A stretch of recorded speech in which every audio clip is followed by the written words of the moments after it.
Mr. President, I rise today to give tribute to a great American, a great Texan, and a 32-year veteran of this institution who has dedicated her career to serving the needs of her fellow citizens. Her name is Joyce Sibley. She has led my team of caseworkers in Texas for the last 6 years, and she is now retiring. Joyce started working in the United States Senate in 1971, working for John Tower of Texas, answering the phones in his Austin office.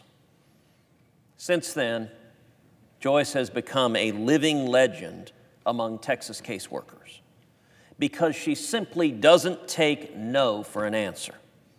And she always goes the extra mile to do more to help someone in need. Indeed, her work has extended so many extra miles beyond our state boundaries that it's difficult to comprehend. To move mountains is a figurative expression. But when I say Joyce has moved battleships, I mean it literally. During the Albanian Civil War of 1997, Joyce got the 6th Fleet to come ashore and help rescue nearly 100 Americans on the beach, including several Texans. The office of my predecessor, Senator Kay Bailey Hutchison, was in communication with the Texans throughout that scary night, in which the American evacuees were huddled at the port of Durrës in Albania, having been sent there by the U.S. Embassy. The Albanian task force at the State Department reported that everyone had been evacuated, but the Americans still trapped there disagreed, and they started calling offices in Houston and Austin. Joyce and her team had to give up on the State Department, and instead they transferred a cell phone call from that beach in Albania directly to a Pentagon duty officer who contacted the Texans and connected them with the 6th Fleet. And together they coordinated a Zodiac evacuation in the early morning hours. Joyce was instrumental in organizing their escape. There was another occasion when a soldier was wrongfully convicted of counterfeiting in South Korea after copying and printing Korean currency in order to test the quality of his new printer. But there was no intent and no evidence of any attempt to distribute fake Korean currency. After being convicted and imprisoned for months, largely abandoned by his command, the Texas office asked the Korean government to take another look at the case. And the conviction was reversed. The airman returned to serve with distinction in San Antonio, thanks in part to the amazing casework skills of Joyce Sibley. Likewise, when the earthquake hit Haiti, there were several Texans buried in the rubble at one of the local hotels. Joyce and others stayed in touch with the family members, set up regular briefings with the State Department, and kept the family closely informed until all were found and accounted for.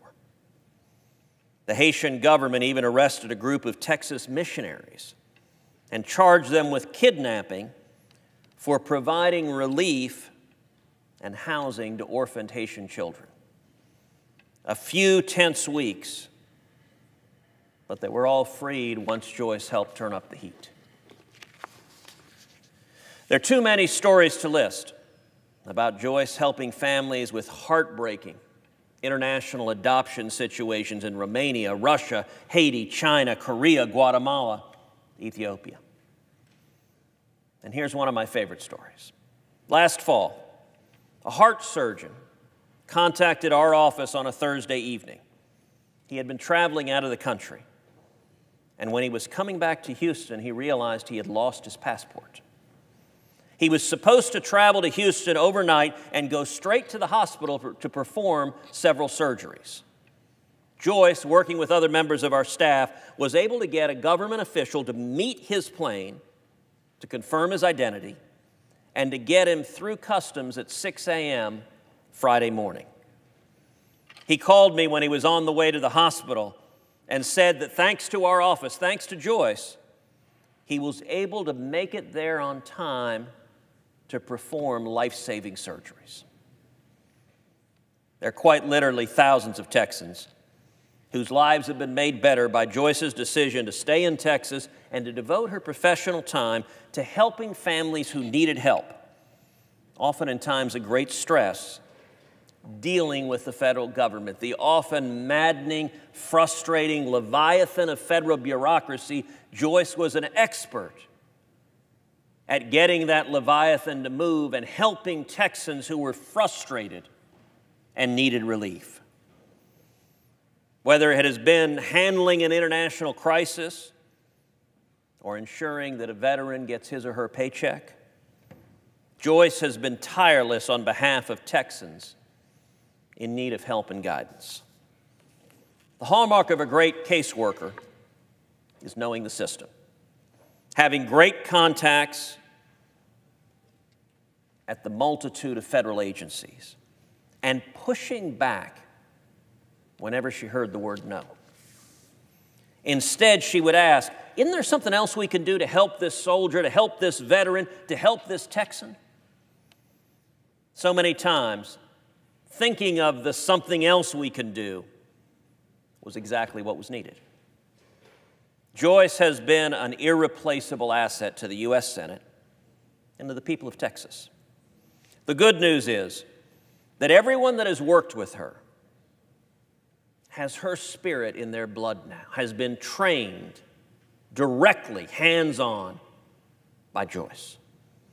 It's in their DNA now to go that extra mile and to try to get to yes, no matter the obstacles, when they're looking out for and fighting for Texans. That's her legacy. A team inspired by her leadership, and I know that legacy will endure.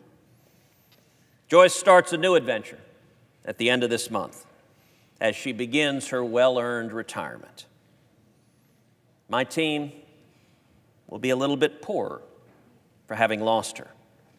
But the Senate, the people of Texas, and thousands of families who she has assisted over the course of nearly 5 decades are much richer for having had her on their team. Thank you, Joyce, for your work, your passion, your patriotism, and most of all, your shining heart. It has been a pleasure, an honor, and a privilege to serve the people of Texas alongside you. God bless. Mr. President, I yield the floor.